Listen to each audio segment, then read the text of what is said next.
So I just want to make sure so you get on the capture of you're Slate. So do a good one. 3, 2, 1. Ah. There you go. Perfect.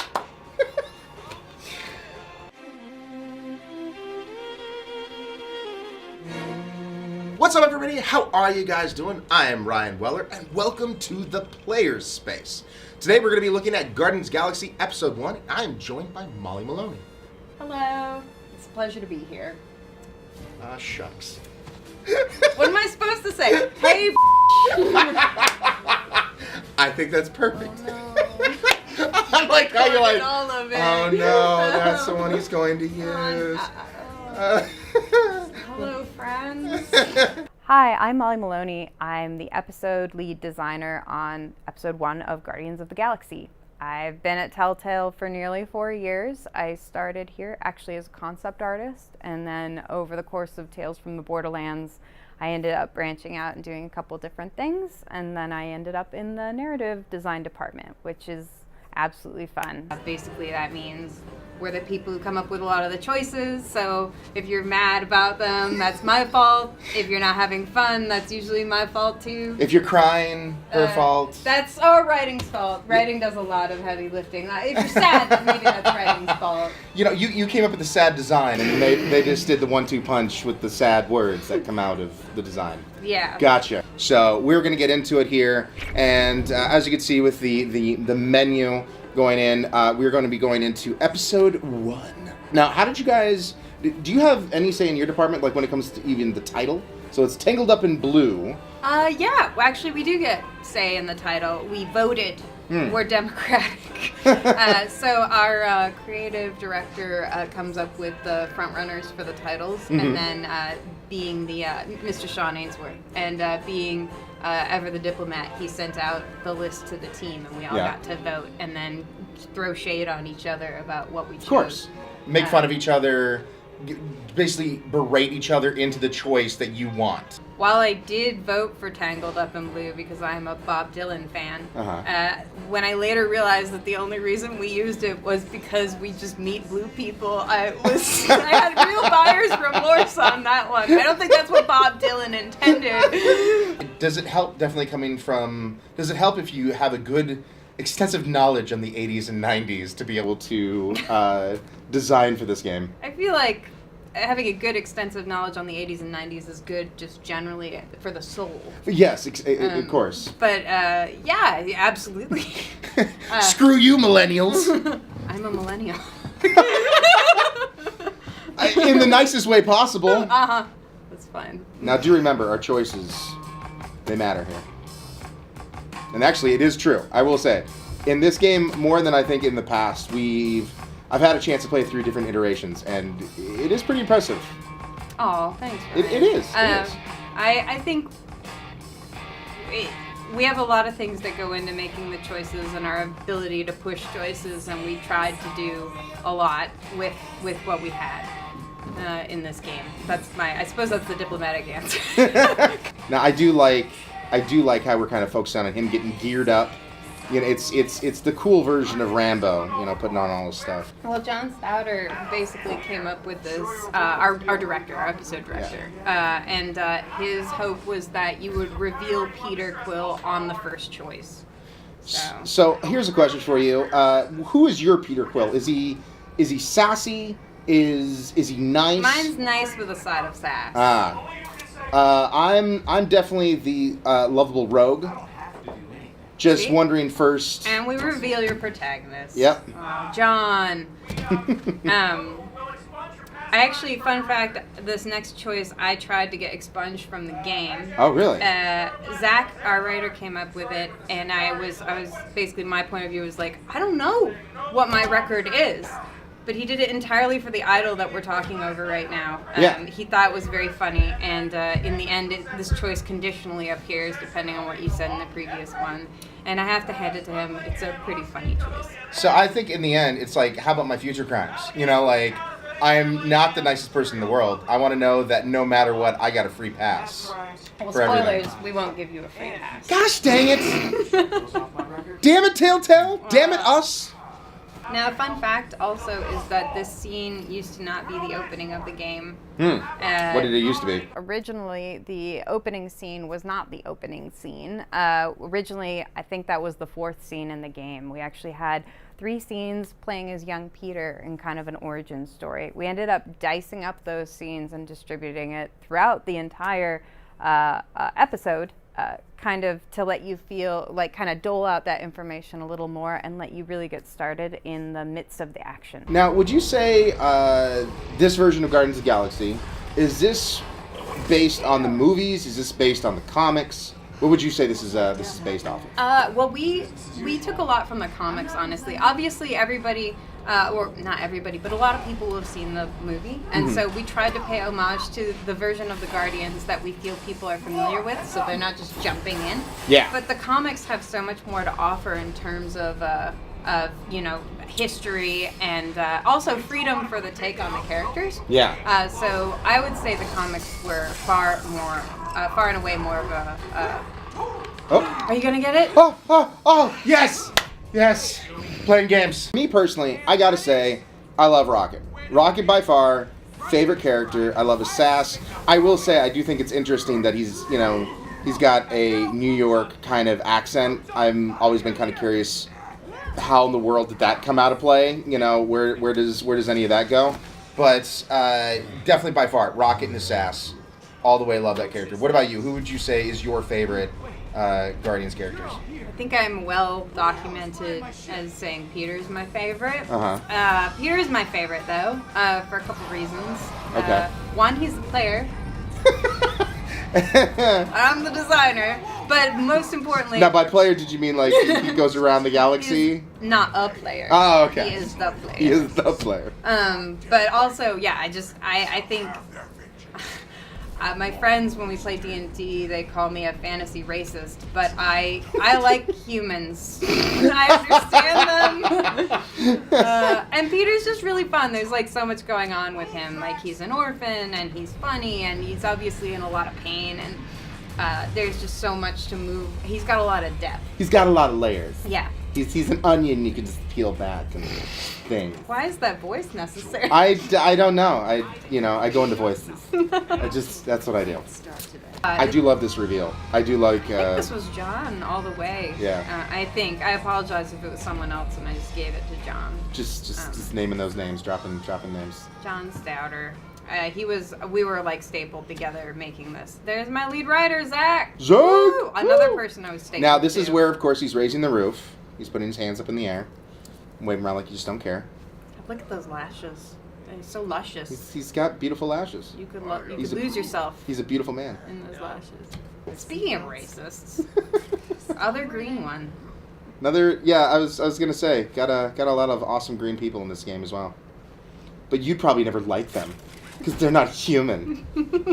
Which is basically, in the end, I mean, it is Star Trek area of just changing the color skin. It's true.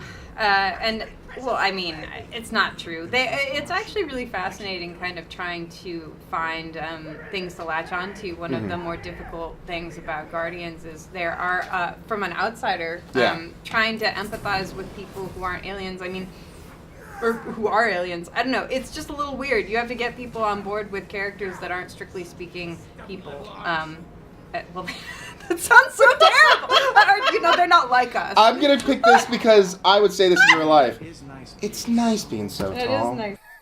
You have no idea how many times, I mean, look at this, for heaven's sakes. I can go over here and do this because I'm asked to. So I've been hitting my head on these lights in here. It's wonderful being tall. I'm a huge fan. I don't get used for it at all. It's so nice. I will say my girl a lot of times, like, will walk the kitchen. She's not gotten to a point since we've known each other for almost 6 years that she'll just kind of like point and grunt at something. She'll just be like, give me that. Like, okay. When originally, when we first started getting to know each other, she's like, would you please, by all means, could you possibly get that? That's right up there. Thank you so much. And now she just points, grunts, and gives me a head nod. Well, it's good that you've gotten to that place in your relationship where you can let that go. Yeah, that, boys and girls, you too can get the head nod and grunt point relationship someday. Don't do that. Don't be like Ryan. And then there's that comical gun. Oh my! So big. Who do you remember who came up with the idea of the ginormous gun that's like twice his size? I don't. I do remember early we didn't have the gun, and we needed something good to set up the fact that you're gonna fight Thanos, and the gun ended up being a 1-2 punch of Rocket looking competent. We wanted Rocket to look prepared, and we also needed a through line toward that fight where it was like, all right, we need to keep reminding you that the fight is coming because you haven't met Thanos yet. Yeah. And it also became the silver bullet with Thanos. It kind of shows how talented and useful Rocket is as a member of the team. So the gun ended up providing a lot of services, but I can't really remember whose brilliant, fantastic idea it Such was. a good shot. I will say, and plus anyway, the badass level does go up with a gun of that size. Well, the bigger the gun, the more badass you are. Thanos, one of the early pillars for Tangled Up in Blues in episode was, and great treatment by our UI team. I really love that writing. But one of the earliest pitches was, even before I got on the team, was that we would kill Thanos in the first act.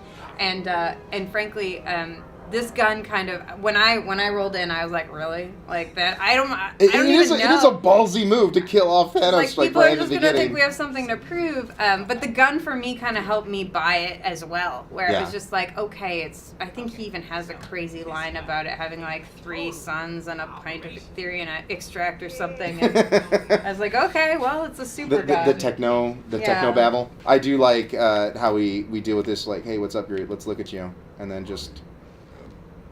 he's just like, I'm Groot. I'm like, okay. With a happy grin. He's like our own little Iron Giant.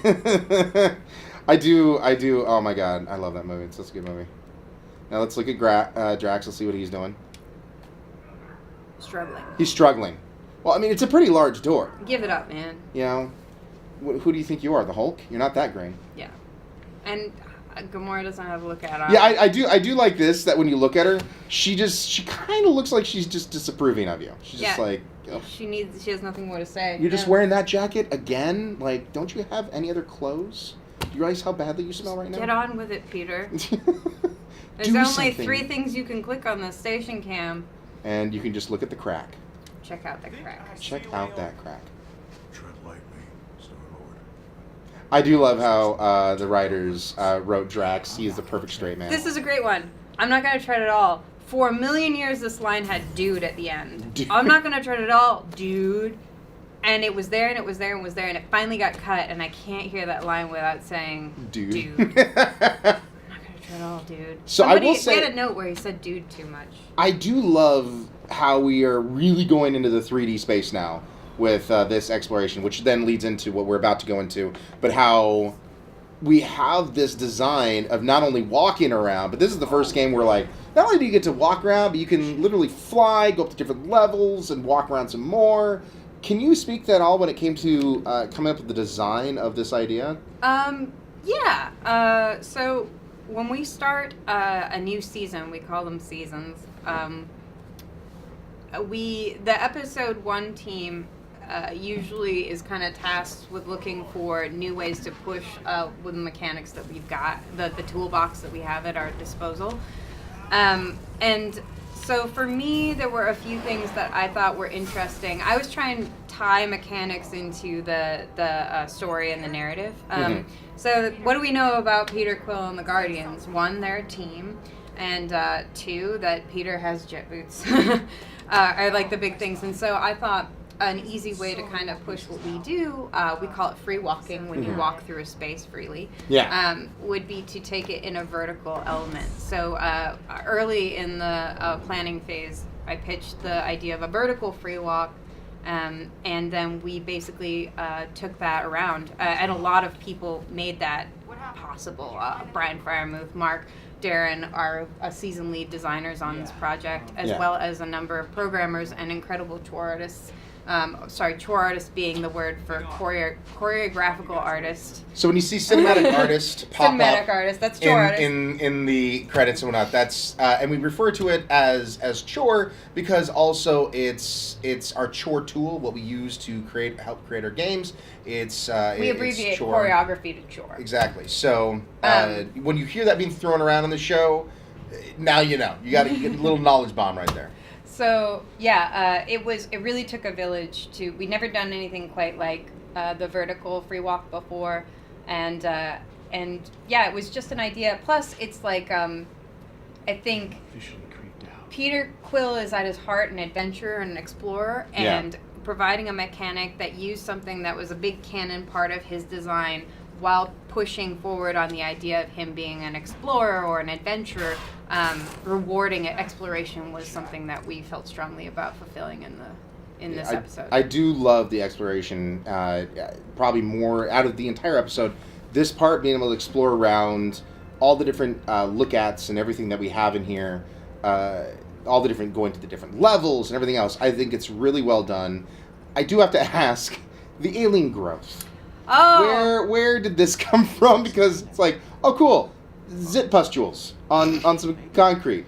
That, you know, I'm afraid that you were going to give me like a little touch and it was just, well, so how to phrase this? The environment came back with these on it. Yeah. And I figured rather than I originally came from the art team myself. I used to be a concept artist, and I like seeing what the art team will come up with. They have a lot of really crazy ideas, and then trying to make that work. So usually I wait for the version of the environment to come back and then try and make the most of it. And when the growth came back, I was just like, you know what, I can work with that. I like so how we you put a refer to look it as at the on growth. it. Yeah, the growth. And weirdly, I originally had 2 look-ats on it, where basically you look at it once and then you could look at it again. And I think it was Peter was like, I'm not going to lick that. And I don't know, somebody cut it. Like, it's gone now. The funny thing is, I mean, this. that's a very LucasArts, Leisure Suit Larry, just like old school point and click adventure thing is like, I'm not gonna lick that. I remember from like Steve, what was the Rogers? It was a Quest game or whatever back in the day. You could choose to lick things. Oh. And so that's so funny is I hear that and I don't know. Who came up with this idea of the scanner? Of the scanner? Yeah, the time scanner. Time scanner was my season lead designer, Mark Darren's baby.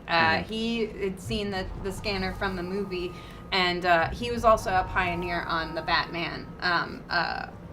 The Batman.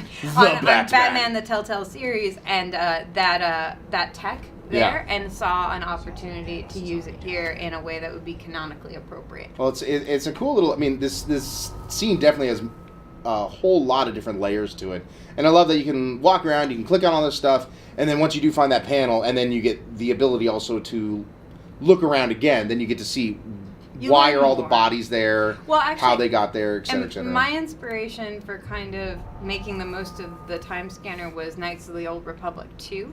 Yeah. They start, the beginning of that game is actually straight up a horror game. It's really cool. And you're on a mining station, you wake up and everybody's dead. And you get to see holograms of these people, and they actually fell into their bodies. Yeah. Where their bodies were laying. And I always thought that was a really cool idea. So Batman, when they used the scanning, they only had static poses of the characters kind of moving around like chess pieces. Mm-hmm. And that was my one request, was that if we could support it with the animation time, I'd really like to see people fall into their dead bodies. I think it's creepy. It ended up being kind of funny in a way, some of them, but I guess it's Guardians of the Galaxy, so it should be a little funny. Yeah, it's appropriate. Guardians of the Galaxy has always had a little underlining of dark humor, so it's I think it's perfect the way it all kind of fleshed itself out. Just like, and I do like how we even get some look-ats of just some of the damage that's around here, just like how... Well, we haven't actually met Thanos yet, and I'm looking at it, and it seems like the artists were pretty careful to not show off Thanos' face in any of the hollows, so it's really, I mean, the original intent of the scene was to build up some drama before you meet Thanos, and not necessarily knowing Thanos. We are switching different perspectives a lot, and Peter just isn't just the one person that you're controlling. Can you kind of, I don't know, go into a little more detail and because we didn't, of course, want the player to get lost. Like, who am I controlling now? What's going on? So how do you feel like you guys were able to execute this without getting lost into who you were? Yeah, no, that was actually talk about another early idea. There were certain ideas that were very much locked in when I arrived on the project. Season leads, Sean Ainsworth and Zach Keller are on for the whole season as season lead writer and creative director. Yeah. And that was one of their big mandates, is they were hoping for multi-Guardian combat sequences. The Guardians are a team, and they kind of want to showcase as a team you're strong, and alone you're a little weaker. And so that was kind of a mandate that we were given, but John and I worked together to really develop, at least subtly given our QTE kind of template, develop different fighting styles to make everyone feel unique a little bit. Like Amora is more, she has kind of a foresight where you kind of see your next move before you've executed it. And Drax is a bruiser, so you use like a couple of buttons at once. And, you know, everybody's got kind of a different thing. In terms of planning for it, it was really tough. Really? You didn't just like press make game button and that's how that works? Yeah, it's funny. Yeah, no. They haven't created that yet? Gosh dang it. John and You have to work on that. Oh, God. John and I basically had a whiteboard that we would wheel into any office that had space, and we had like, it's just covered in sticky notes like a conspiracy theorist. You're a traveling gypsy of we would just of wheel notes. the whiteboard around to wherever we could book time and just try. At one point, we were squatting in Dave Bowman's office. Squatting. I like to picture out somewhere in a box like we'll design game for food or something. I will say it's probably the dick choice that you can make, right? Yeah, I know. Exactly. Like, how are they supposed to? And I picture like Drax is still pushing on the door or something like that. Oh wait! Before you hit the button, I don't know if this is on a timer or not. No, this was contested. This was contested. This is the drama. How is there drama over shoot door in? If you ask David Monroe, who's our lead UI person, God, what? He's gonna kill me for this. I believe he wanted a button on it. Yeah.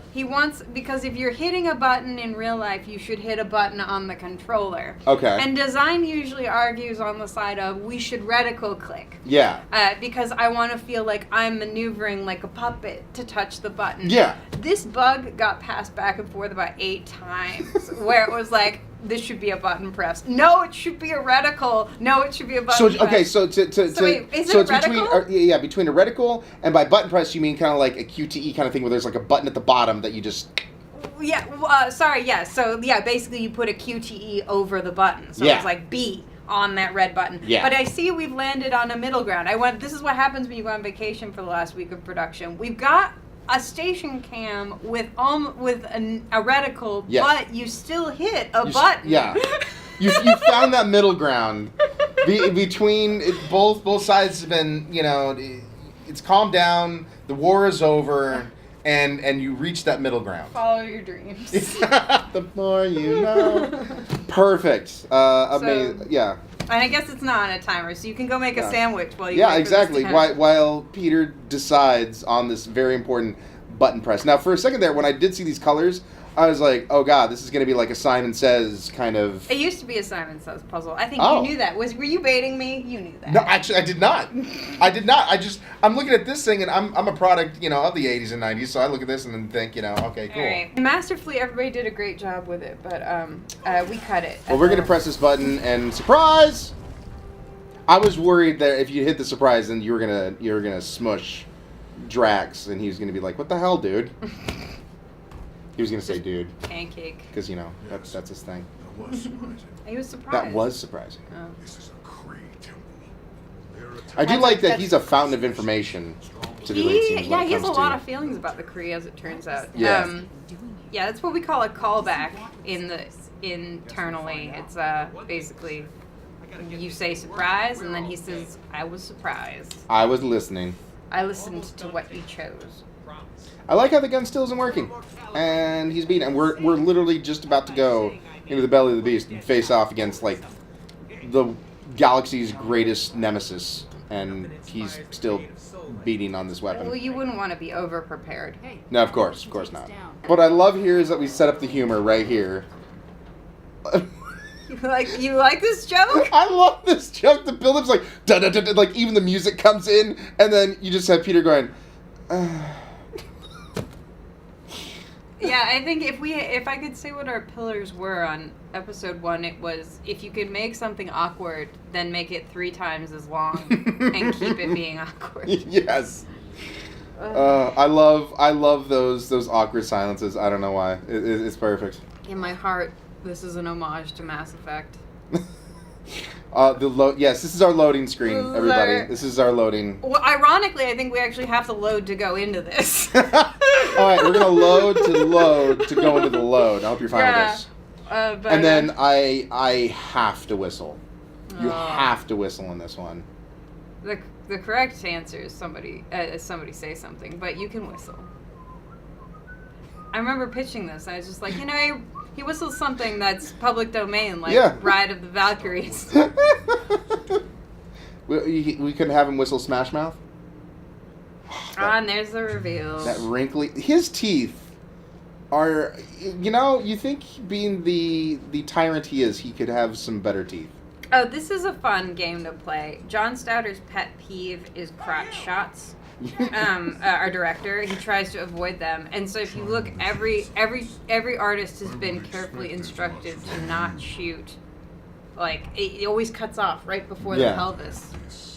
You don't want to do just an entire game nothing but crotch shots?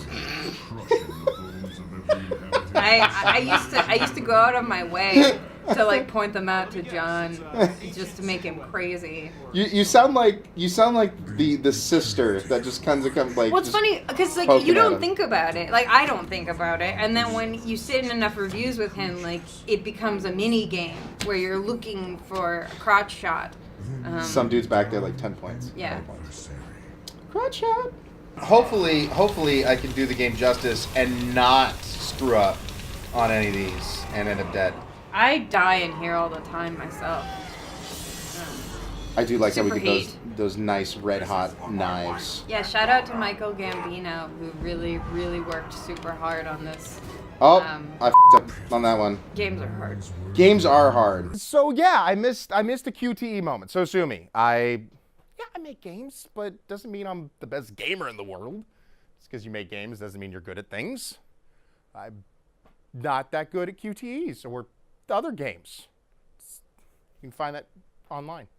Now I love how Gamora's just ready. She's doing her thing. Gamora's like, I'm gonna help, and then Drax is like, no. No. I want more time with Thanos. More me time.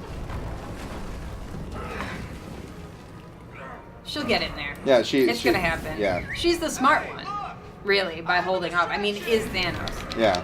I'm a distraction was the line that consistently got a laugh. I think that has been the same since table read. Nobody ever cut it. I mean, it's a perfect line. It's, hey, I'm a distraction. Yeah, I think it was even in the trailer. Just internally, people love that line. I mean, it's true. He's not strong like any of the other Guardians. Ouch. You know, he's not technical like Rocket is. But he is a distraction. That is literally his superpower. That is his superpower. Oh no. I'm also, I have to be honest with the audience, I am a wonderful / filthy, depending on who you end up liking console-wise, Xbox user. So I am not normally using a PlayStation controller. So that's what I'm going to blame. Every gamer's got a blame thing when they're not doing good. You know, I'm tired, there was something in my eye. You know, for me, I'm not used to PlayStation controllers. I can't deal with shapes. Yeah, what's with this shape stuff? I don't know. Oh, kidney punch. Oh, there goes his knees. And his face. He'll walk it off.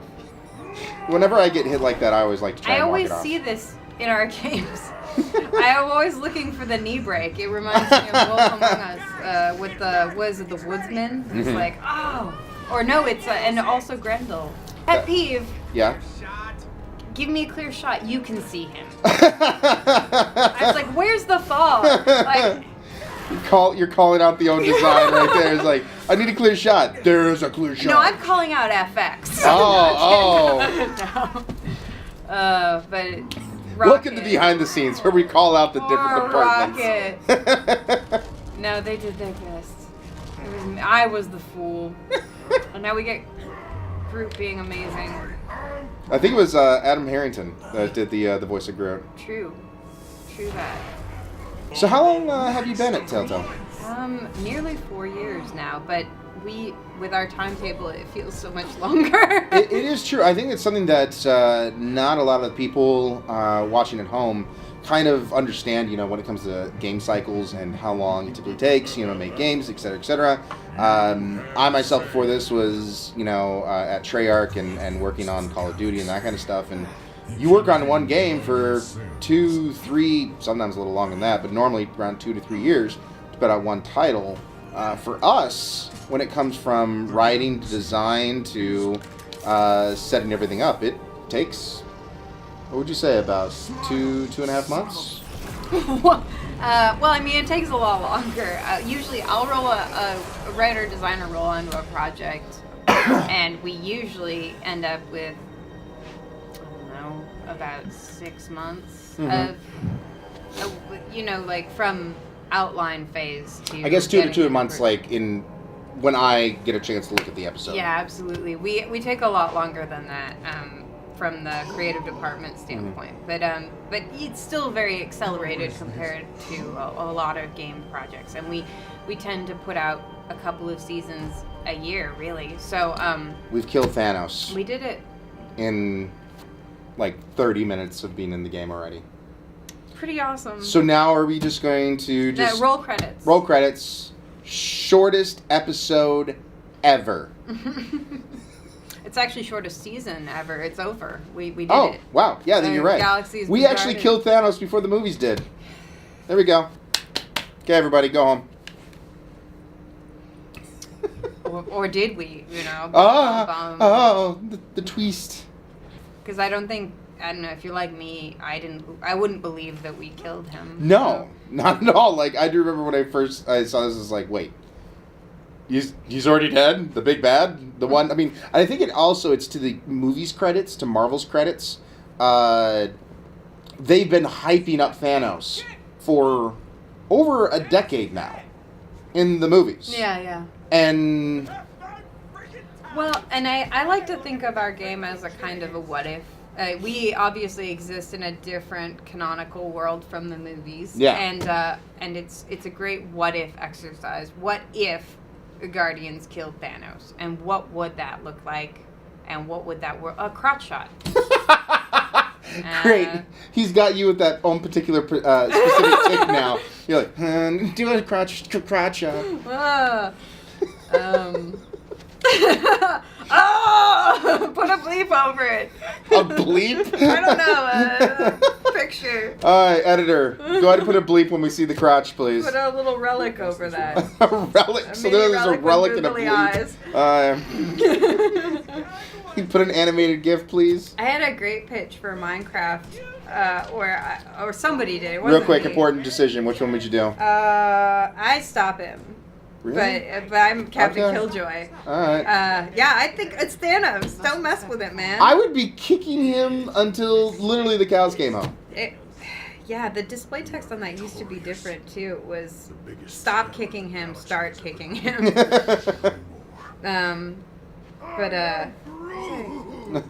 Groot's so happy. I lost my train of thought. I never thought this would happen. Sorry. I had a pitch for Minecraft, or somebody had a pitch for Minecraft where it was like offer a DLC where all of the silence were farts. I think that would be great in Guardians as well. Just every silent, like somebody lets it rip.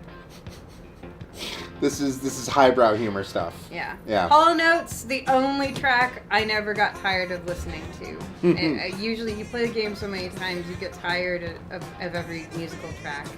I have post-traumatic stress disorder over tracks from Tales from the Borderlands. But Hollow Notes is You just hear that always and your great. eye starts twitching? Yeah. No, I no more do- jungle. So I have a question when it comes to the Eternity Forge that we have here. Yes. Is this a comic book? Is this from the comics? By the way, I have to say a round for the team. We all got to get a drink on this. But the Eternity Forge, is this? Did we create this, or is this something that came from the comics? We made this. Okay. Yeah, this comes from a season theme that our episode, our season, basically Sean Ainsworth and Zach Keller and the group of people who are in charge of the season have a couple of themes in mind for all the characters, and we kind of manifested an artifact to capitalize on those themes.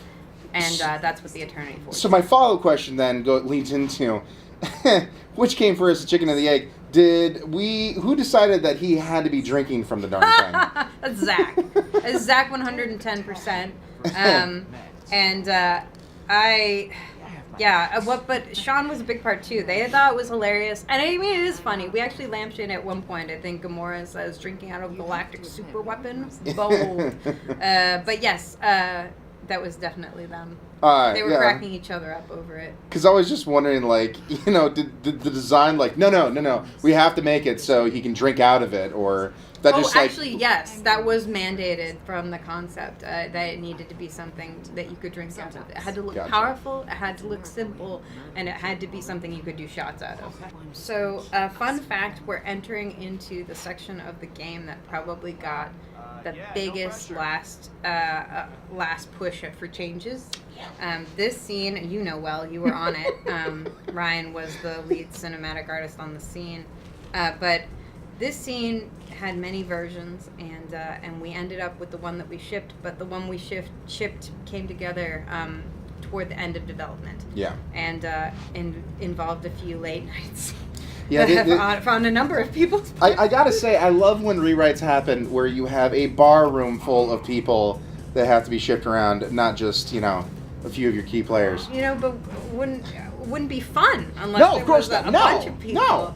I do love, by the way, that Drax needing a seat isn't like, may I please have your seat? He's just, just... Yeah, I like to, the joke that we like to make is, I'd like a producer's dozen of puppies, and both of them have to be adorable. But this is definitely a producer's crowd of people that are very artfully shot in this bar scene. I actually quite like how the bar came out. I think in the end, we got a version that I really enjoyed anyway, and I hope other people enjoy playing. Now, I do know coming up here, the other changes that happen, as you mentioned with later on, to give you guys a little behind-the-scenes look when it comes to, creating the game, is that originally there was no way for you to get the Guardians to not join in with the toast there at the end. Everyone was there. And then one of the design changes came in later on was, you could say something that would make Drax leave, and you could say something that would make Rocket leave, and then, you're doing this toast, just you and Gamora at the end. So where in the pipeline did that decision come down where it's like, you know what, we do need to do this so that, it feels like there's a little more player control in this interaction that you're given? Well, there's a number of things at play. We have numerous we have a check-in structure here with executive staff and other teams, and throughout the bar scene was definitely there to introduce your characters, introduce the Guardians, really let you feel close with them. But one of the things it wasn't doing, the earlier versions of the scene were very much celebratory, feel-good versions. But what we weren't doing is we were not setting up the Discord with the team. That's that early moment we just had with Gamora, where she kind of helps outline the problem. Yeah. And then we created a scene that didn't have a lot of there wasn't a lot for the player to play off of. There wasn't tension in the scene, there weren't stakes. It was just a feel good scene that you kind of moved through. And so by adding a couple of potential pitfalls and ways for people to leave, when we gave you some choices that you really felt ownership over, two, we really kind of help pepper in the idea that all is not well with your team, which becomes much more of a season theme, and allows Peter to kind of decide what is important to him. And in classic Telltale fashion, you're not going to be able to make everybody happy all the time. Because, of course, I know what to say and what not to say in the scene. I do love keeping people happy as much as possible. I'm not even paying attention. Have you driven anyone away? Nope. Drax is. So really, you're seeing a very close version to the original version of the scene. One of the things when we change something up closer to the end of development, we'll actually keep the original line as one of the branches. So this is essentially the scene that it always has been. But it does have different ramifications in the next scene. I will say it was one of those things, because I had a chance to look through, if you kept them happy, if you didn't, and it was really interesting to see the difference of how your characters reacted to you. And the amount of different things that they could possibly say later down the road. Oh yeah, I think a great example is Rocket, because based on two key choices, the one with Drax here and the one in Gamora in the next scene, in the free walk you can have 4 different conversations with him. Kudos to Calvin, who's another badass cinematic artist who chored about 67 versions of the scene. In the next scene, either Rocket will be like, "Hey, my main man," or he will not talk to you at all, or he will demand an apology, or he will apologize to you. There's a lot of different routes I can get, and when we get to that point, I'm gonna say I'm gonna say my favorite edition with Drax when we get back in the ship with Drax and whatnot. But it's as Gamora even said, you're the glue that helps keep this team together. So if you end up being a jerk, running around like it's all about me, then your team is going to reflect that selfish, egotistical, choices. You talk about Peter Quill being an interesting character, and I think that's some of the tastiest meat on that bone, so to speak. Peter is inherently, there's a selfish aspect to him, and that isn't completely a bad thing, Peter is a complicated person. Talking about that meat right there, the sexy guy that he is. Good Lord. He's handsome. Apparently, he likes to take off his shirt too. Something we both have in common. Once in a while, when people aren't watching. Can't do it now. Good Lord. No comment.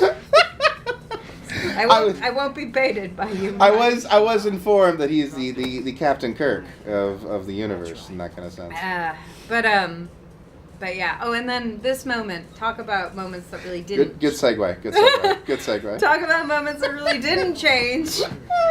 This Gamora scene has basically been the same for a very, very long time. Well, it's a good moment between these two characters. Yeah, well, and that was a big thing. If I had to have a second favorite, it would be Gamora. I like the fact that Peter and Gamora are basically best friends. Yeah. And I think that this scene... hopefully something a little bit more. Well, it depends on who you are, I suppose, and how you feel about that and your choices.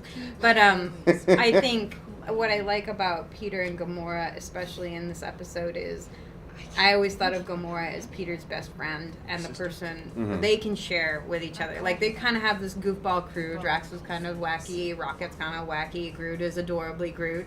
But Peter and Gamora, in spite of being wildly different background people, have a lot of common ground as well. And kind of having found each other in this world, in this crazy world, I think you see a lot of, in this moment especially, you see a lot of comfortableness between the two of them. Well, they both have, shall we say, a harmed or hurtful childhood that they've had to go through. They have a fair share of baggage. Yeah. But I feel like, and they're both trying to adjust to it in their own way. And as we move through the season, I think you'll see the nature of that baggage, and how it affects who they are and how they go through things. So I love these moments where we actually get a chance to see them interacting without Peter. candy. Yes? There's candy all over this ship. I can't unsee it. Talk about this is another version of Rock I think Peter Quill's favorite thing might be candy. I always just notice it when it's in Well, a shot. do you remember he was taken away at a young age when he was a kid? Yeah. You know, so you never had You necessarily never that. learned. Yeah. Stay Yeah. away from candy. Oh wait, please tell me, for the love of God, it's like we gotta have Groot just getting rid of everything in a very, very wet, huge sound back there. Well, I will open up by saying that sound processing changed more times than anything else I think in this game. I swear everybody and their mothers had feelings about how wet it sounded, what end it might be coming out of. That's what I was so. When I first heard it, I literally thought he was bent over, like, and it was coming out from the back end, not from the front end, until Rocket had that line of saying puking. I think you learn a lot from a person about what they think is going on in the bathroom. But the actual origin of the scene is funny. It was cut. We used to have an additional scene in between the bar and this scene. It never made it to past the idea phase, but basically we called it the walk and talk of shame. And you basically woke up in the bar, stumbled out, and your friends were all passed out in the alley, and you had to gather them up and bring them back to the ship, with the exception of Gamora, who was sober, because Gamora can handle herself. And you pulled like Rocket out of a dumpster, and Groot was not well, visibly not well in the scene, and He just drank way too much. yeah. And so when you got back onto the ship, he kind of staggered into the bathroom. So out of And, curiosity, what do you think Groot's drink of choice was that night? gosh. What would a Oh. tree get drunk off of? Oh man, maybe it would be a grasshopper. A grasshopper? You know what? Is I've never heard of green that. and- No. It's got creme de menthe in it, I think, and it's a. I don't actually like grasshoppers, but it seems like something a tree would drink.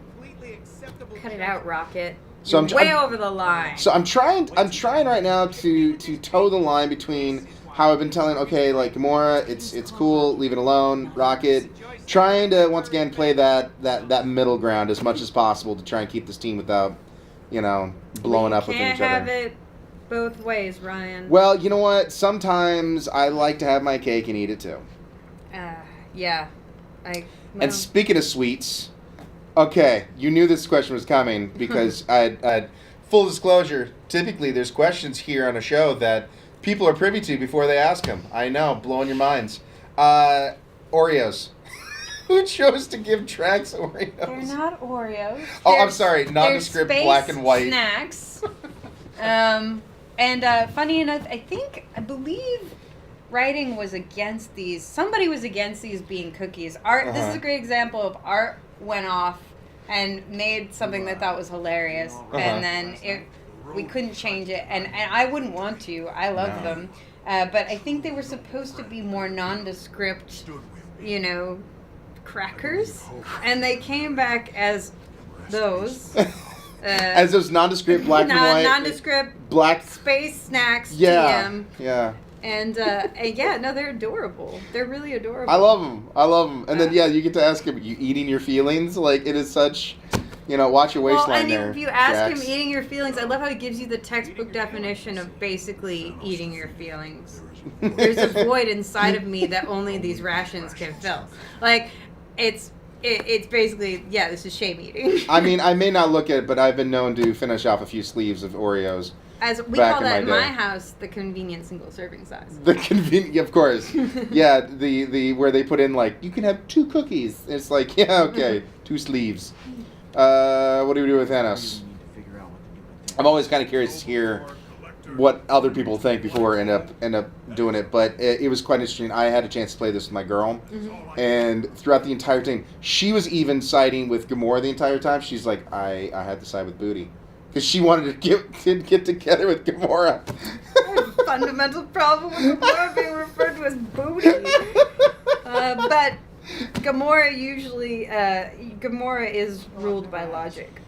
Yeah, that is true. Well, I mean, you're gonna be ruled by if you're siding with her or not. Oh my is God. is what one assumes when you play a game. You're like, well, okay, well, I'm choosing. I chose to go with her with Nova. I chose to take her onto Hollow's ship. And so every single time she's like, shut choice. She's like, I gotta choose booty. Follow the booty. Okay. Sure. Sure. Yeah, I want a relationship with Gamora. I'm gonna follow the booty. What's wrong with this? I don't get it. Well, as a designer, I'm happy that we set up a situation of Oh God. felt you had agency over your situation. Such a political answer. When it comes to building out a level such as this, you have all these clickables, all these things to look at. Once again, you talk about kind of like in between design and art.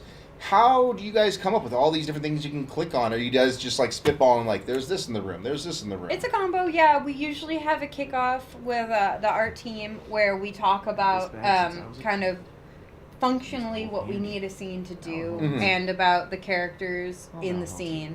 And then we try and, I always try, and I mean, I used to be a concept artist, so I like to let the art team own that as much as humanly possible. I think it's really important. Plus, you get things that you never would have gotten. If you try and micromanage, you get what you ask for, but kind of a monkey paw-ish version of it. So it's way better, in my opinion, to just kind of let them. I mean, that's what they're great at. So we gave some vague needs for the ship. But other than that, we just kind of, and of course the ship was a tricky one because that was pulled. I mean, we have a lot of shots from that people are familiar with about the Milano. Yeah. So we tried to create our own version of this ship, but with our own flair on it. And but anyway, yeah. So usually we'll do a kickoff, and you should save this for last. So I can talk over it for a while.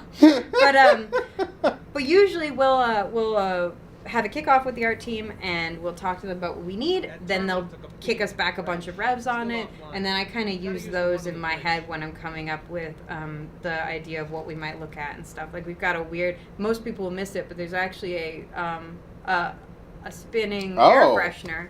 Which is one of the most highest res objects in the game. Really? Because we made that for our internal. Look at that nice. Oh up-close God, it's got the crack. texture. Oh yeah. Yeah, that was used for our dude. We call it the milestone "dude in a room," which is just when we're testing the tech, and he used it to sing in the fake milestone that we had. And anyway, but yeah, I'll look at what they come up with, and then And here we get to the talk about and see if I did a good job in your version, at he towing will the line. demand an apology from you, and you better apologize, or else he won't talk to you. Well, yeah, no, I mean, I'm once again, I'm trying to toe that line, so even if I feel like I should have to apologize, I'm going to. Oh, you're that fair weather friend where you just tell your friends what they want to hear. Well, no, I'm being that person going, you know what? Okay, I have my point of view, but you also got your hurt feelings, so I'm sorry I hurt your Oh, feelings. you're one of those people who's like, I'm sorry if what I did made you feel bad. And then I'm sorry for your feelings. And then in the future, I can make sure not to do that same thing and to hurt their feelings. Oh dear. Do you want to know why we can't have nice things? You want to know why we force you to kill someone all the time? It's because players want to be nice. Every time we offer a choice that has a nice rail, everybody will do it. Minecraft episode 5, we let you choose Issa or Milo or both. Everybody chose both, because nobody wanted to hurt anyone's feelings. Stop being so nice. It's a big problem. You can't have cool choices if people aren't kind of causing problems. And when everybody intrinsically wants to be nice, it just makes my life so difficult. Well, Rocket bought it, so. Yeah. Bought it. That's all that matters. Jeez. Yes, because I'm trying to put one over on him. So as I said before, Rocket can be in a number of states for that conversation. That's a great example of kind of under the hood thing that people don't notice a lot. So I got to go to my favorite. A lot of people miss this. This is my favorite thing over here. That's a tricky nav cam. So some people just walk by poor Groot. I love the sound effects. I love it because this is literally like, I helped do a lot of the sounds from the zombies back in Walking Dead days, and so just the you know, that sound that you can get in the back of your throat, and it's all right there. Adam Harrington, man, he Yeah. killed it. And I will say, there is one particular read from Peter on this choice that I think is amazing, All right. which is the on the trees get hung over choice. His read where he says, "Oh God," makes me laugh so much. So which one? Trees get hung over. Trees get hung over. All right. Always like to see the timer get down to the closest in case you may miss anything. Hung over. Oh God! Oh God! I feel certain that they played the group for Scott when he recorded that. I know sometimes they'll play the lines for him. There is something I also have to commend you guys on for this. Not just not for the throw up thing, even though that's brilliant. Is the one thing I noticed that Telltale has gotten away from, and reasonably so in certain ways, is double clicking on things and getting extra dialogue or extra things happening and that kind of stuff. We used to, that is a bygone era of the old point click adventure games where you click on something and there would be a lot more things said and be different every single time. I remember episode 1, season 1 of Walking Dead, I had to help create the scene where when you get into Clementine's backyard and you have the tea set, like you can click on it for like 4 times and it's going to say something different every time. But then I would watch YouTube playthroughs and like they click on it once and then they just go right by. They wouldn't even think about it. And so I've noticed a lot of times we have gotten away from that. We don't have those anymore. I noticed in this episode we had a lot of clickable things that were multi-clicks. multi-clicks, and I love that. I love that you guys put that in there. So we've gotten a lot better. We call it dying off, where the clicks will die off when they're done, so people will know that. Sometimes people just assume that it'll repeat the line. Yeah. So as Walking Dead season 1 illustrated, whereas now because the clicks die off, if you see the click remain, a lot of people want to try it again. Yeah. But we do try not to do it too much, simply for pacing reasons. It's Of so course. easy to take a very long time. And sometimes we want to keep you moving through the action. Of course. I'm just saying it was just something that, like, as a huge fan of the old school point-click adventure games, I love seeing that. It was something really kind of cool. Well, it's a fun place to add some Easter eggs as well. As Yeah. I'm sure everyone remembers from season 1, the powerful stash, Mr. Randy Tudor. he did not have a say in that. Aww. I think there's some homages to that Minecraft as well, the powerful stash. I think episode God. 5, which I worked on Minecraft, That's had amazing. a powerful stash. So as we just saw, Gamora was talking to her sister Nebula, and that would not have happened. It didn't go so good. No, and that And wouldn't have happened otherwise. That was thanks to your brotherly, possibly more than brotherly intervention. Maybe I shouldn't say brotherly. That's creepy. No, it's not creepy Your whatsoever. friendly advice. Friendly advice. Okay. Well, we'll toe the line on that one. So, all right. So we're about to go over here to the console and take a look at this. Who was in charge of creating all the flavor text when it came to the messages and who we were going to talk to?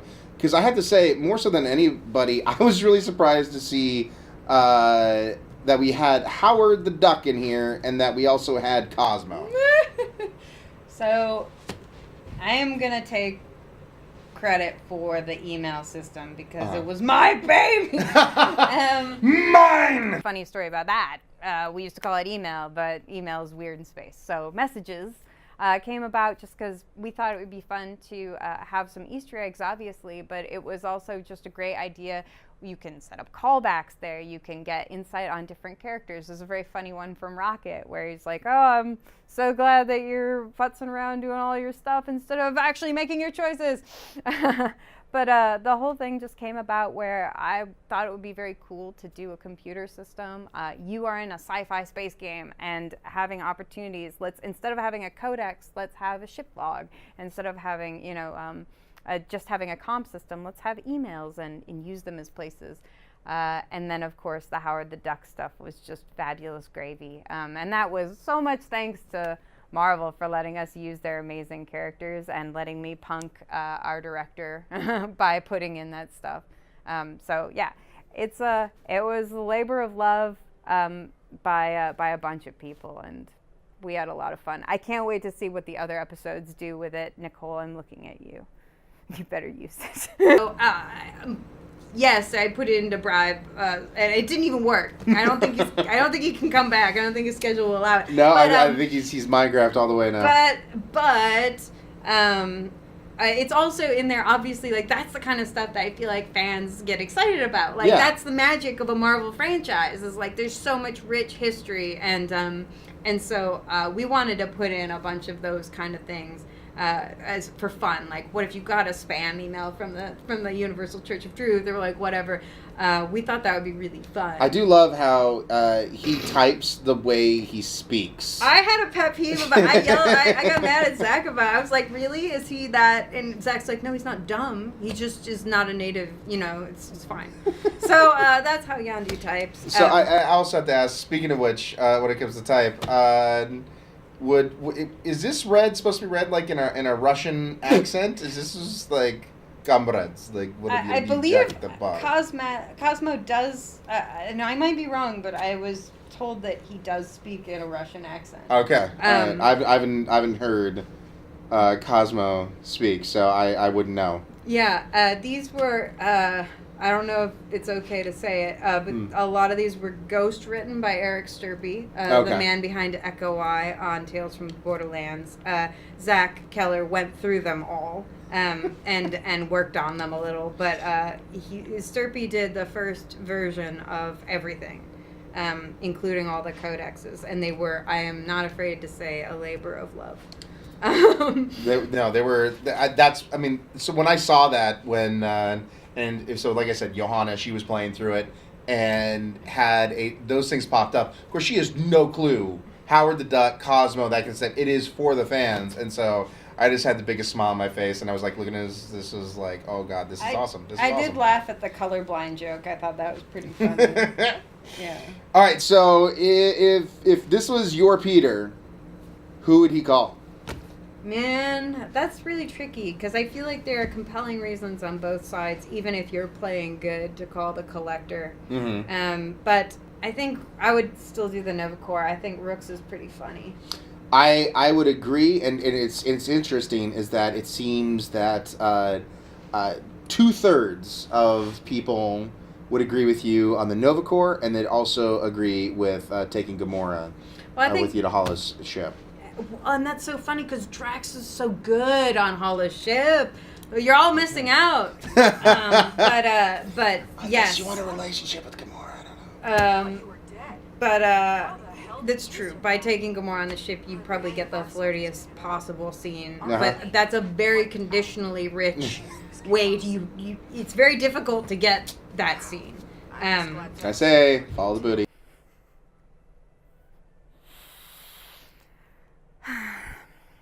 But the other branch for the Collector is really good too. Erin Yvette, amusingly, Erin Yvette voices this character, and she also voices the character on the other side, really, who you'd be talking to right now if you had chosen the Collector.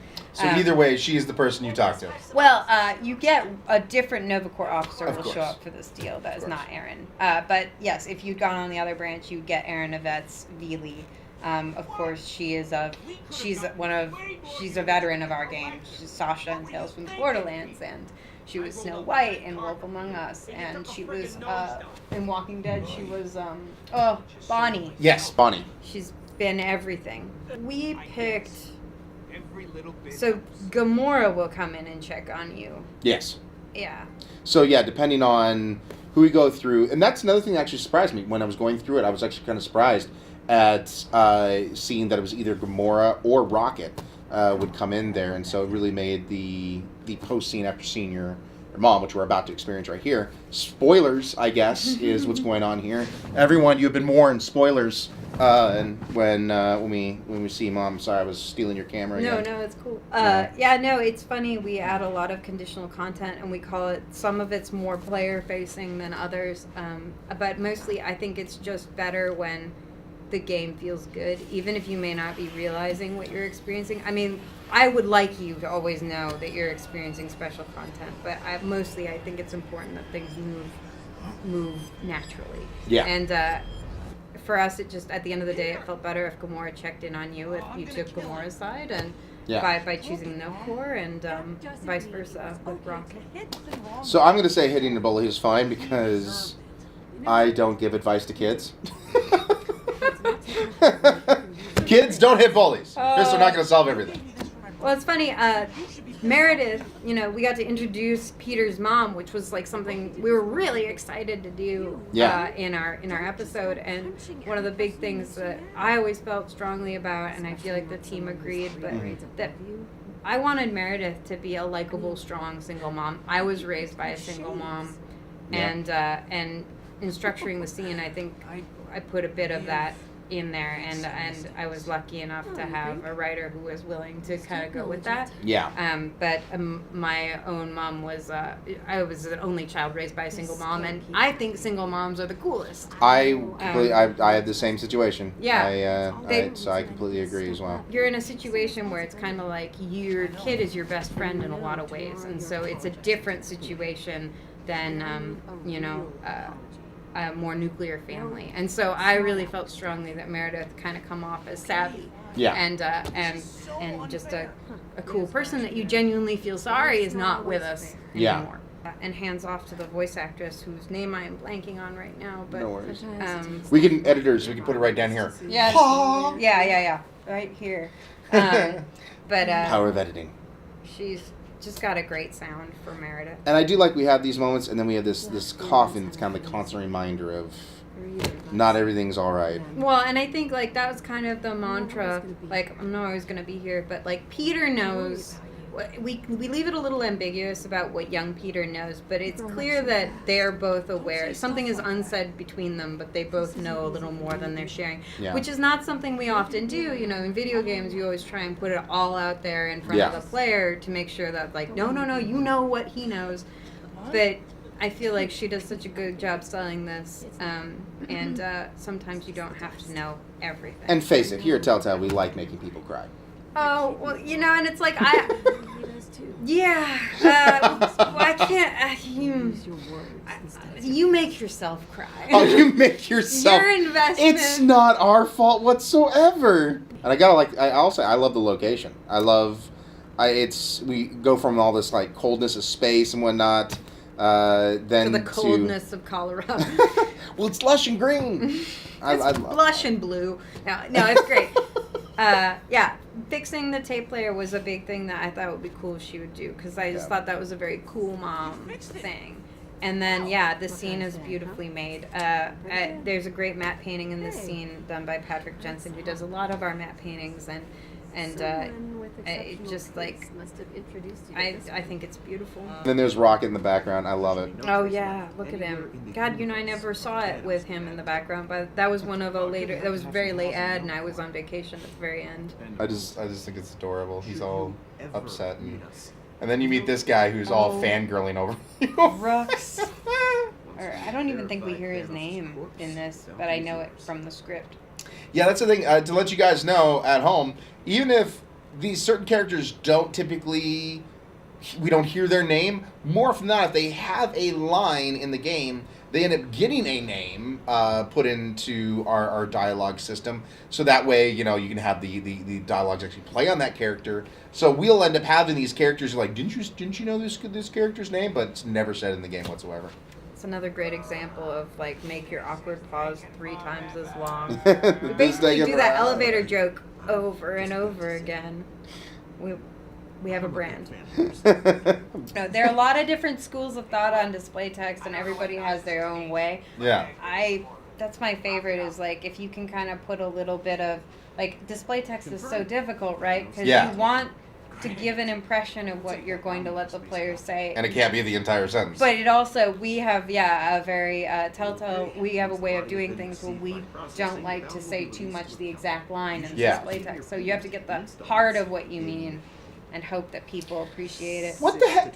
Payments, installments, welcome to bureaucracy. Hashtag adulthood. Who here got screwed over by winning the lotto and learned that they weren't going to get all that money right off the bat? Ever been to the DMV, son? Oh God! Help us, Star-Lord. Yeah. Speaking of which, actually, Marat, he actually had to go to the DMV today Really? and deal with that Hi, BS. Marat. Marat's our cameraman. Yeah, I did have to deal with that today. yeah. So we all understand the pains of DMV. Oh, he just wants to creepily touch your He weapon. wants to. Oh, see, that's an implied crotch shot.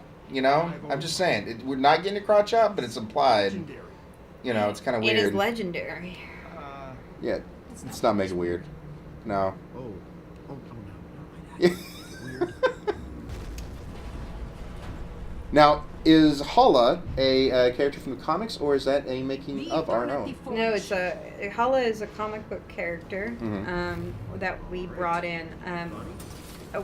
I believe that the season leads would be able to tell you a little more, but she was chosen for a number of reasons. Very cool. The Kree are just very cool and interesting as a race. And then on top of it, we jump at the chance to have like a strong female. Yeah. And she's just such an. There's a lot of interesting stuff that she's able to do. I'm being purposely nebulous because I don't want to give away what is coming Of down course, the pipe of course. for Hala. But I will say this: whenever I heard her name, always like in any kind Hala. of situation, Yeah, I'd raise my hand. Nickel. Hala. Excuse me, why I kill every people. meeting. Well, I mean, I'm sorry, you got a name that just. You hear That's that, like Hala. in our dialogue files, we have a structure system where you basically label the top of each set of exchanges, and it's called cutscene underscore and then a name, and you get to choose the name. And every time we do a space game, there's always at least one cutscene underscore take it to the bridge. Take it to the bridge. Take it to the bridge. We have that. That's in I think that's in Attack Thanos. In our first scene. We used that CS. We got it out of the way right away. Take it to the bridge. I always wonder, why doesn't she just execute you? You know, I was worried. I was thinking the same thing, and then I guess once we get back to Hala's a meeting- show of power. She doesn't think that you're capable of threatening her. Exactly. Which, I mean, she should. You just killed Thanos. You obviously have some game, but the ship. Well, I love this matte painting. See, for me, it wasn't that. It was when you get a chance to talk to Hala later on, and she even has the question, do you believe it's okay to take a life to save another? It seemed like, she shows a show of force. She came to get what she got, that she didn't feel like she had. She didn't feel the need to murder you all. Yeah. And it's like, I think Hala has a lot of interesting. She's a very interesting character, and I think you can read a lot in between the lines on what she does and doesn't do. Yeah. And what her agenda is. There are things she really cares So about. instead of taking Gamora like I normally would, You're gonna take Drax? I'm going to take Drax because, it sounded like, you were a huge fan of that, and, we're trying to show the audience as well on a few things. Now, when I did take Drax, I actually did not side with him back in the bar. And so the he's entire emo. time, He's emo Drax. he is so emo, he is so depressing. So I'm hoping we're going to see something I haven't even seen yet, is if he is if he's, I'm going to kill everything. It is a Matte gorgeous painting. shot. This amuses me. This is the only hard fail in the sequence, is if you let Drax drift away, you die. And I'm not sure, even for me, I'm not sure why that means that you lose your life. Well, I mean, you don't want to lose Drax, and do you? Oh, this is my favorite environment. I just think the red lighting is cool. Sorry. I mean, would you want to, even as it's done it, would you want to make a game for the rest of the next 4 episodes or whatever to not include Drax because you let him? Well, he float has a somewhere? jetpack. He has a jetpack. He can just fly right Well, back. the jetpack got just hurt, destroyed, or Well, then how did he jetpack back with it at the end of the game, Ryan? Let's just find Hala. you know what? I- I would ask you the same thing. You designed it. We missed a funny with Drax. I don't know if we got it, but he has a great line where he was like, "But you are helping too," and it always makes me giggle a little bit. Now, before it happens, I will say the one thing I do like on the difference, once again, depending on the character that you brought with you and their fighting styles and all that kind of thing, is that ultimately going over to Hala, you have a choice whether then to go down the corridor or to go off here on the side. And I didn't realize this until I brought Drax here, that because I had brought Gamora, first of all, that you just went off to the side. I didn't realize if you brought Drax, then you're able to go down that hallway Oh yeah, and cause havoc. I thought that was kind of cool that, once again, choices matter, and you can either choose to bring Gamora, which you do all the sneaky stuff, or you go down there with Drax, and so it really kind of shows the character that you're with. Totally. Yeah, I think. It's funny. It was that was one where we definitely wanted to branch it. In the end of the day, I feel like I wish that we'd done a little better job. You can see the different path. I think Drax has a hilarious line about, like, I'm too muscular to fit. When he obviously will fit down that passage. He's just being difficult. But he doesn't want to sneak. He wants to be Drax. That line is basically like, player, you should have brought Gamora.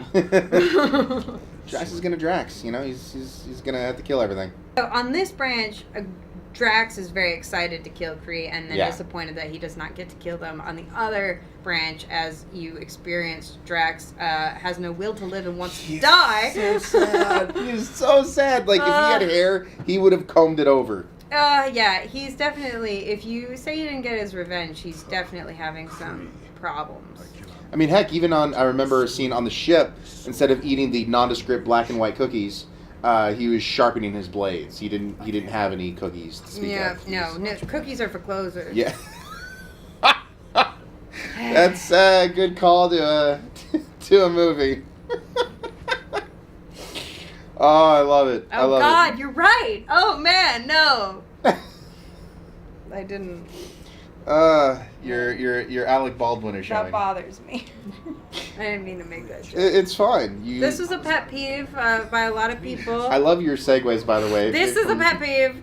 This map went through like 67 different iterations by our valiant UI team. Why 60? Man, a lot of people had strong feelings about the layout of the ship and how complex it should be.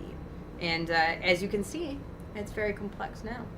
But all we know is you pick one way and you sneaky, and you pick another way and you fighty. These are the things that devs quarrel about. It used to be that on the other side of the pod room, as you can see down in cryo storage, was directly the bridge. And so for many people, they felt if you opened that door, the bridge would be right there if we led you to believe that from the map. So now it is a rat's nest of exciting hallways. So you guys are getting the important behind-the-scenes look at the real stuff that we fight amongst ourselves. Many UI artists lost their lives trying to make this map. So I like the look at the question mark. It's obviously a large hole. It would have been some weird display text, though, if it's like, look at large hole. But I am too muscular to fit. You'll totally fit in there. He just doesn't want to go in there, right? Yeah, you're just being difficult, He just doesn't want to go in there. He's like, if we go this way, there is no battle. Yeah. And that does not make for a happy Drax. Yeah. And you want a happy Drax. Oh, no. Kree. Happy Drax. Here he comes. It's his time to shine. Oh, I love that. It just, the knives just stick right at the top of the cranium. Is there no? Uh-oh. Oh, no. Oh, no. What? Okay, we'll fix it. Swim out for your pleasure. Duh, we didn't say anything. It just immediately. So this gag was entirely by Sean Ainsworth. This is his baby. Mm-hmm. It makes him laugh every time. He loves it. I like how it's just like. I do love that it follows the rules of three. It follows the rules of three. Because after this, I have to make sure to shoot him again. There we go. Let's go get the relic. Now I'm secure that he's dead. He's definitely dead. He's definitely dead. Make haste, Star. Look at that power running on Drax. Yeah. It's just like, well, he's got those large muscles. Who is next to die? So there's a joie de vivre with Drax that Gamora lacks. Yeah, she also does not have the power run. Yeah, it's true. Yes. Spoiler, she has the power crawl. And the ninja jump. The power crawl? I want that on my business card now. What are you good at? Power crawling. I can crawl with the best of them. Process can begin.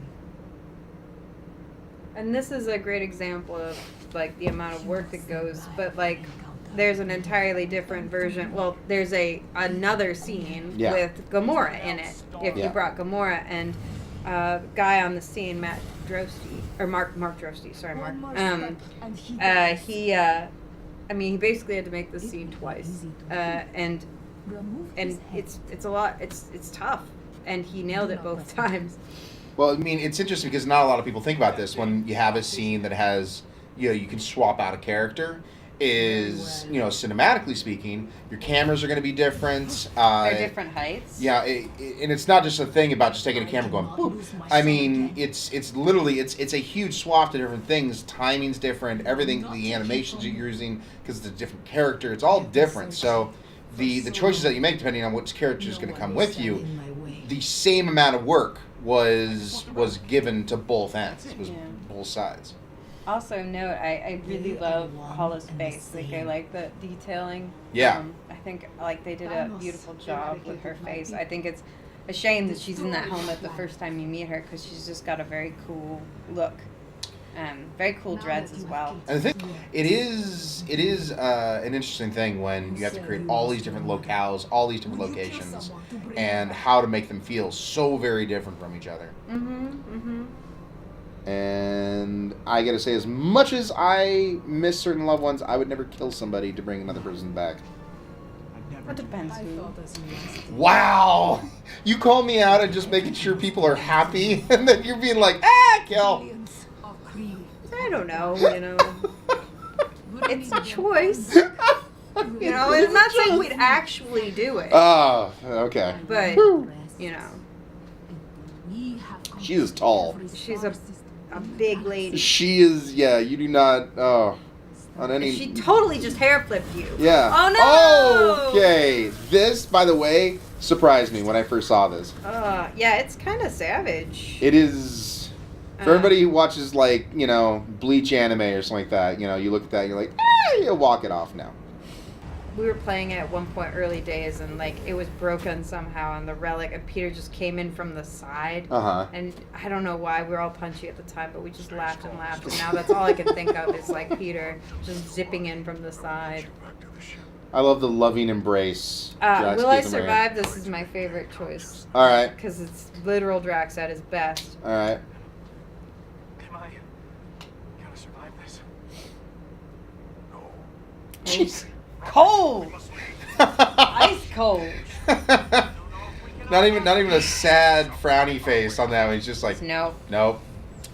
Please, I don't. If Drax would have became a doctor, he would have had the worst bedside manner like ever. Yeah. You're already on your deathbed. And I know, like that's the thing is like, focus on me. This is the one time I want you to focus on me. I'm dying. It's true, but it's like that's kind of the issue, the season issue that they've got. It's like you are in a lot of ways the linchpin of this group, and without you, they fall apart so quickly. So that's why I gotta make everyone happy.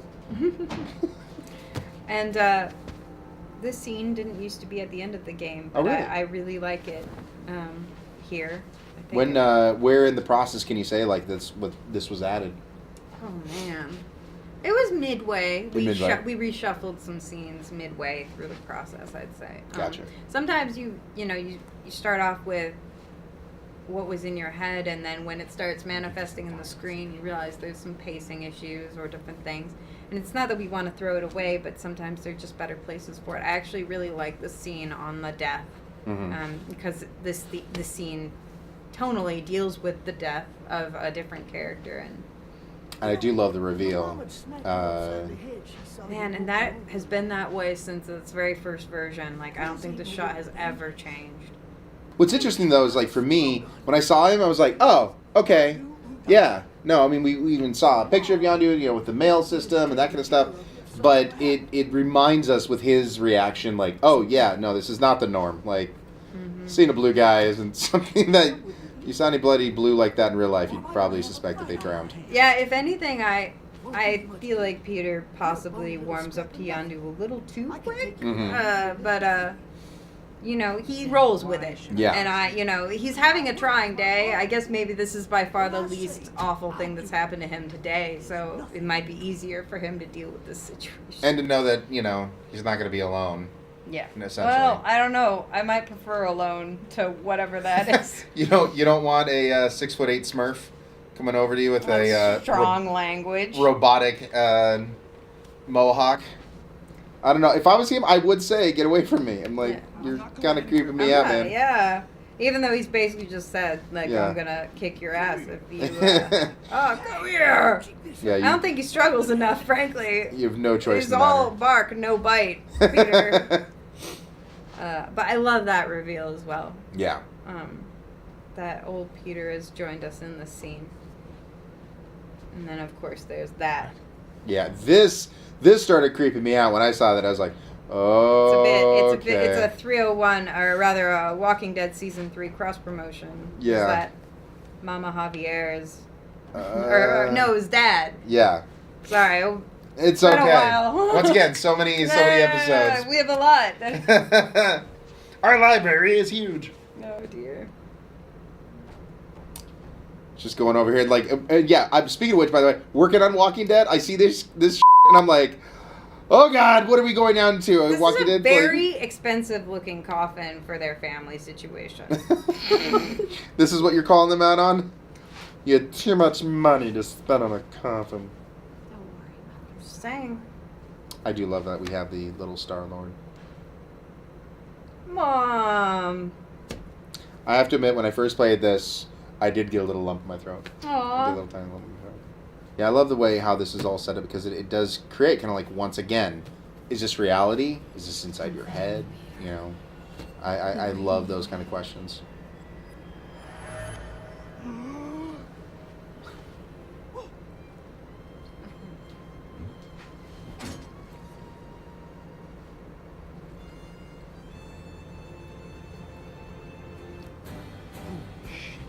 And the one real swear word we were about to have in the game, and it gets cut off in the middle. I love it. Bummer. I love it. Well, hey, Yay. nicely done, everybody. Nicely done. Awesome freaking work. See, everybody wants to be nice. Look Yeah. at that. Yeah. You offer an opportunity to be nice, and of course they're gonna say, "You did a good job, buddy." But I will say, I forget who was it, but did say that we have created a good choice if it's not 50-50. You don't want a 50-50. You want a I like 1 to 3. I'd rather have like a 60-40.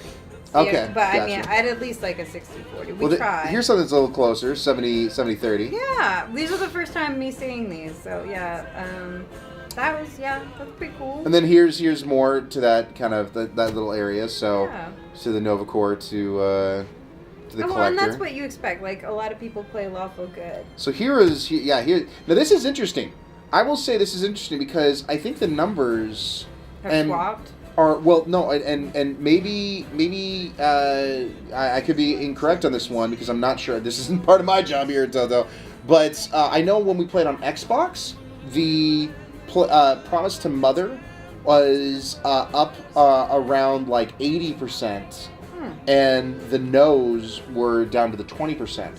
So I wonder if the numbers are not I think PC, they're Xbox, and cross-platform. I'm pretty sure, but I might be wrong. I could be. This is not. I don't actually. You'd have to talk to somebody who's more in charge. Yeah, or maybe they've changed since we played it on Friday. They do so. switch a lot. Yeah, well, it often takes a little while for them to kind of even out. Some people play again, and we're always getting new users. So yeah, as you can see, is that we had the man, yeah, Gamora's for super Drax. popular. Yeah, once I again. will say though, she is your brother from another mother, man. In my opinion. And this is why I think a lot of people, because they're hoping for that relationship. And these are ripped from the comics. And these are very much an homage to the comics do this where they have kind of like a diary thing where they look at the camera and they do that. So Gotcha. if memory serves, that was I wasn't behind the next time on. Usually it's the next episode that kind of shepherds our next time on, like they're the next time on foreshadowing their episode. Yeah. And so I didn't get to see this as much, but I remember Sean pitching it. I love how, you know, we get the nod of like, it would have been funny if we would have had this whole thing of Groot just talking, I'm Groot, I'm Groot, I'm Groot. And then Rock is like, you know what, buddy, just shh. Let me take care of this. So overall, the ending of this episode, was it pretty much on par for you know, what was kind of the arc for this one particular episode leading into the next, or did it vastly change to what it originally started out as? I'd say it's pretty similar from outline. I think that certain things changed, certainly. The structure of some of the scenes changed. The amount, sometimes we learn later in the process how much we can afford to push things around. We actually ended up getting a lot branchier toward the end of production than we were initially, based on feedback and based on what we found out we could afford.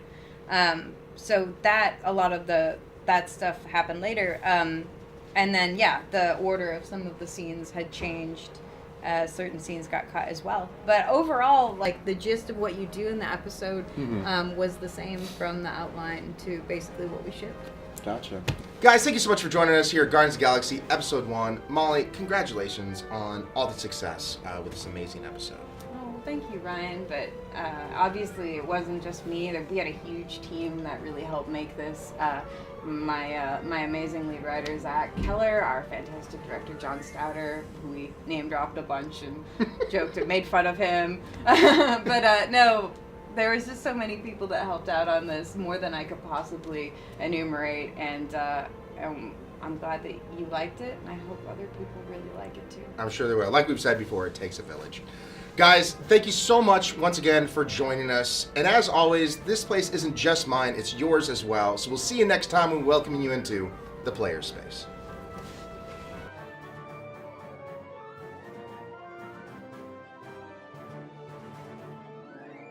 So from now on, I'm just going to show up and be like, hi, Ryan Weller, ambassador. Yeah, I'm a video ambassador. What does that mean? It means I come to you through film?